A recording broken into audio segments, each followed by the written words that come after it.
Our next guest was diagnosed with type 1 diabetes at the age of 36. So what did he decide to do?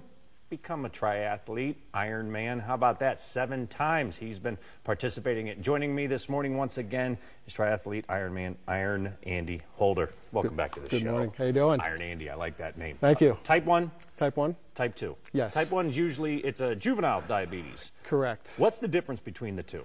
Type 1 is actually an autoimmune disease where your body turns on itself and destroys all the cells in your pancreas that produce insulin. Usually happens when you're a child, obviously not always. Type 2 diabetes, a little bit different. Your body's still producing insulin, but either not enough or it's just not efficient. And if you exacerbate that with poor lifestyle choices, that's where you start to run into complications. And as I mentioned, type 1 is usually known as a juvenile diabetes. Yeah. How common is it for an adult to get diabetes? You know, it's not very common, and when I was diagnosed, I was confused because I thought only kids got the disease. Right. But I was also scared. But what I realized was I couldn't change it. I didn't do anything to bring it on. So that's when I decided to try to do something extraordinary to inspire all the kids out there who are struggling with this disease, like the young boy we saw earlier, Mason. Right. Mostly it's kids, and I wanted to show them that you can do anything in the face of this disease. Well, before we get to you being a triathlete, what restrictions does this cause for you? Well, I have to test my blood sugar constantly. I wear an insulin pump to give myself insulin. It's a one-touch ping pump.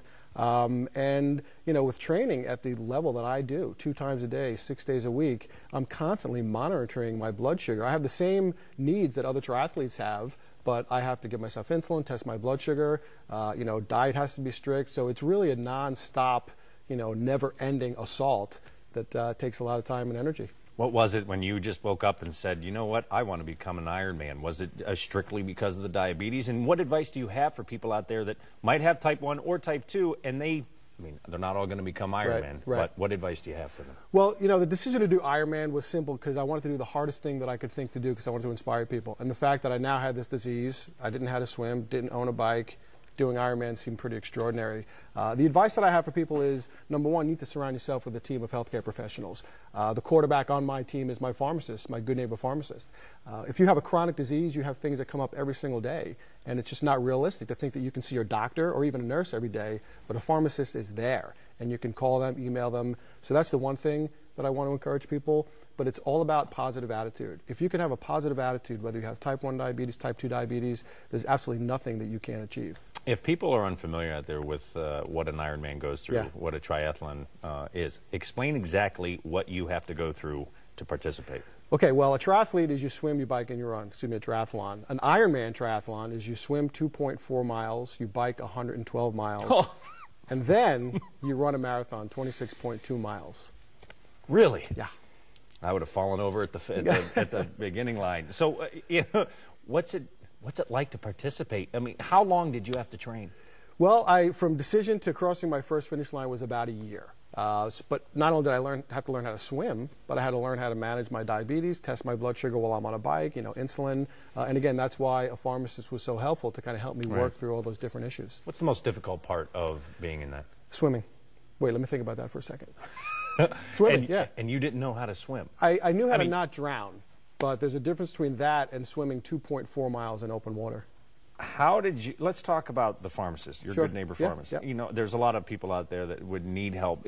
Talk about how big of a role that they had for you. It's critical, and especially early on. I mean, I've become pretty self-sufficient after doing this now for 5 years, but early on, not only was I learning the disease, but also learning how to incorporate all the exercise I was doing. So I had blood sugar issues all the time, you know, and knowing that I had a pharmacist, not only right in my town, but I travel all over the country as the national spokesperson for Good Neighbor Pharmacy. So I'm in front of these pharmacists all the time. So, you know, when you have a chronic disease that's relentless like this one, it's just nice to know that you can have somebody right there at all times. And lastly, we have about 30 seconds. You have a foundation, the Iron Andy Foundation. Please tell us what it is and how we can help. Yeah, the Iron Andy Foundation, ironandyfoundation.org. What we do is we raise money to send children to diabetes camp. When you're a kid and you have this disease, you're usually the only kid in your class that has it. So for a week to go spend with other kids that know what you're going through, to me that's something worth swimming, biking, and running for. So this year we actually sent 75 kids to camp. Wow, that is great. Iron Andy, thank you so much. Great to have you back here. And I'm glad to see you're still fit and doing well. Again,